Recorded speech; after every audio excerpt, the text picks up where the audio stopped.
आणि रात्री 12 वाजता आम्हाला अर्धवट शिजलेली खिचडी खायला मिळाली।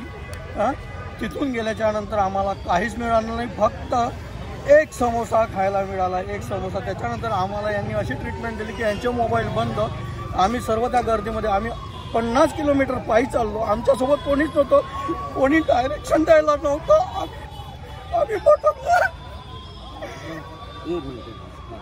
भटकून गेलो सर्वजण, कोण कोणाला शोधत होतं। त्याच्यामध्ये या गाडीतून त्या गाडीत जाता जाता माझा 40,000 रुपयाचा मोबाईलच्या 6,000 रुपये कॅश होती, ते पण गेली। मला दुसऱ्याच्या भरोशावर राहावं लागलं।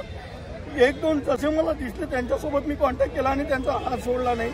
माझ्यासोबत खोचर फॅमिली होती, आम्ही 3 जणांनी 600 रुपयाचा ऑटो केला। आम्हाला दुसरं लोकेशन दिलं, तिथे आम्ही पोहोचलो। त्यांनी आम्हाला तिथून परत दुसरं लोकेशन पाठवलं की ते पार्किंग नाही आहे तुमचं, हे पार्किंग आहे। आम्ही परत 600 रुपयाचा ऑटो केला, तिथे गेलो। त्या ऑटोत आम्ही 3 जण मेलो असतो। त्या ऑटोला 2 गाड्यांच्या मध्ये दबलं होतं। त्याच्यानंतर आमच्यासोबत एक मुंबईची ताई आहे, त्यांच्यासोबत एक सरदारजीचा पोरगा होता। तो म्हणे तुम्हाला अशी ट्रीटमेंट मिळेल म्हणे, तो आम्हाला एकदम हे करून गेला।